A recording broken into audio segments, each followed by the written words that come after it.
Today we present to you The Girl at the Station, a short story by Shrita Roy based on Ruskin Bond's Night Train at Deoli, directed by Ananya Ghosh, mixed and mastered by Pritam Naskar, and narrated by Ritam Nandy. Starting now, The Girl at the Station. When I was at college, I used to spend my summer vacations in Dehra, at my grandmother's place. I would leave the plains early in May and return in July. Deoli was a small station about 30 miles from there. It marked the beginning of the heavy jungles of the Indian Therai. The train would reach Deoli at about 5 in the morning, when the station would be dimly lit with electric bulbs and oil lamps, and the jungle across the railway tracks would be just visible in the faint light of the dawn. Deoli had only one platform, an office for the station master, and a waiting room. The platform boasted a tea stall, a fruit vendor, and a few stray dogs. Not much else, because the train stopped there only 10 minutes before rushing on into the forests. Why it stopped at Deoli? I don't know. Nothing ever happened there. Nobody got off the train and nobody got in. There were never any coolies on the platform. But the train would halt there a full 10 minutes, and then a bell would sound, the guard would blow his whistle, and presently Deoli would be left behind and forgotten. I used to wonder, what happened in Deoli, behind the station walls? I always felt sorry for that lonely little platform and for the place that nobody wanted to visit. I decided that one day I would get off the train at Deoli and spend the day there, just to please the town. I was 18, visiting my grandmother, and the night train stopped at Deoli. A girl came down the platform, selling baskets. It was a cold morning, and the girl had a shawl thrown across her shoulders. Her feet were bare, and her clothes were old, but she was a young girl, walking gracefully and with dignity. When she came to my window, she stopped. She saw that I was looking at her intently, but at first she pretended not to notice. She had pale skin set off by shiny black hair and dark troubled eyes, and those eyes, searching and eloquent, met mine. She stood by my window for some time, and neither of us said anything. But when she moved on, I found myself leaving my seat and going to the carriage door and stood waiting on the platform looking the other way. I walked across to the tea stall. A kettle was boiling over on a small fire, but the owner of the stall was busy serving tea somewhere on the tray. The girl followed me behind the stall. Do you want to buy a basket? They're very strong, made of the finest cane. No, I don't want a basket. We stood looking at each other for what seemed like a very long time. And then she said, Are you sure you don't want a basket? "All right, give me one." I said, and I took one from the top and gave her a rupee, hardly daring to touch her fingers. As she was about to speak, the guard blew his whistle. She said something, but it was lost in the clanging of the bell and the hissing of the engine. I had to run back to my compartment. The carriage shuddered and jolted forward. I watched her as the platform slipped away. She was all alone on the platform and she did not move. But she was looking at me and smiling. I watched her until the signal box came in the way, and then the jungle hit the station. But I could still see her standing there alone. I sat up awake for the rest of the journey. I could not rid my mind of the picture of the girl's face and her dark, smoldering eyes. But when I reached Dehra, the incident became blurred and distant. But there were other things to occupy my mind. It was only when I was making the return journey 2 months later that I remembered the girl.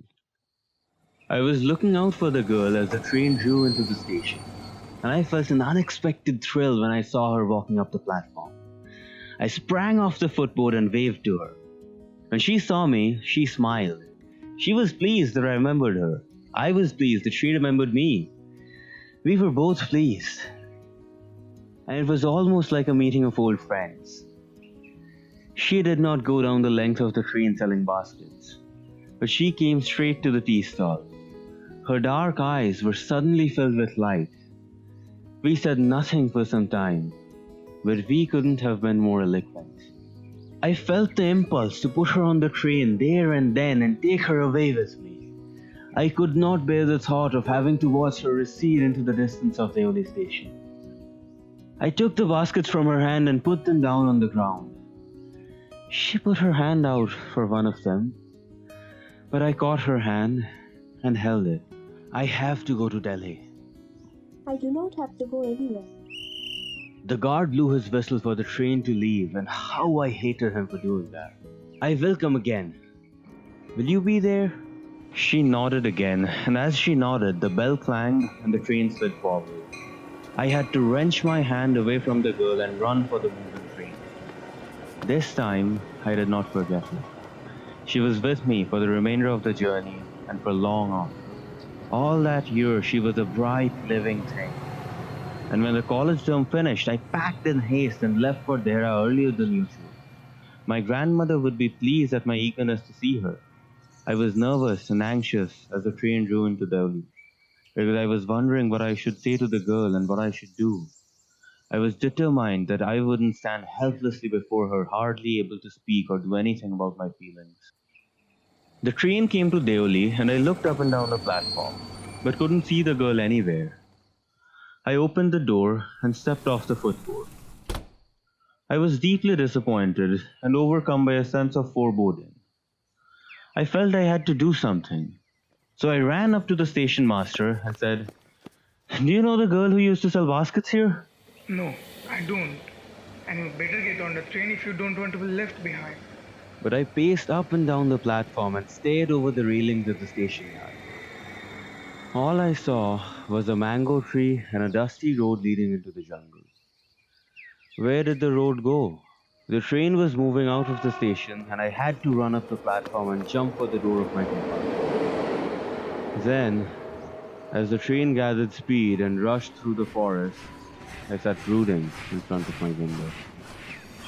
What could I do about finding a girl I had only seen twice, who had hardly spoken to me and about whom I knew nothing, absolutely nothing, but for whom I felt a tenderness and responsibility that I had never felt before?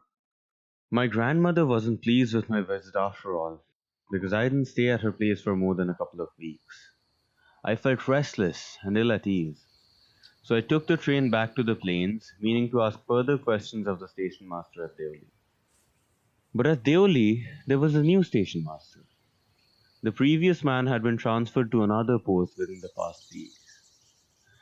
This new man didn't know anything about the girl who sold baskets. I found the owner of the tea stall, a small, shriveled up man wearing greasy clothes, and asked him if he knew anything about the girl with the baskets. Yes, there was such a girl here. I remember quite well. But she has stopped coming now. Why? What happened to her? How should I know? She was nothing to me. And once again, I had to run for the train. As the only platform receded, I decided that one day I would have to break journey there, spend a day in the town, make enquiries, and find the girl who had stolen my heart with nothing but a look from her dark, impatient eyes. With this thought, I consoled myself throughout my last term in college. I went to Dehra again in the summer, and when, in the early hours of the morning, the night train drew into Deoli station, I looked up and down the platform for signs of the girl, knowing I wouldn't find her, but hoping just the same. Somehow, I couldn't bring myself to break journey at Deoli and spend a day there. I think I was afraid to do this. I was afraid of discovering what really happened to the girl. Perhaps she was no longer in Deoli. Perhaps she was married. Perhaps she had fallen ill. In the last few years, I have passed through Deoli many times, and I always looked out the carriage window, half expecting to see the same unchanged face smiling up at me. I wonder what happens in Deoli, behind the station walls, but I will never break my journey there. It may spoil my game. I prefer to keep hoping and dreaming and looking out of the window up and down that lonely platform, waiting for the girl with the baskets. I never break my journey at Deoli, but I pass through as often as I can. The Girl at the Station, an adaptation of Night Train at Deoli by Ruskin Bond, modified and scripted by Shrita Roy. Station Master, played by Pritam Naskar. The Girl at the Station, played by Shrita Roy. Tea Stall Owner, played by Ritam Nandy. Directed by Ananya Ghosh and narrated by Ritam Nandy. Ambient sounds and background music by Pritam Naskar. Thank you for listening.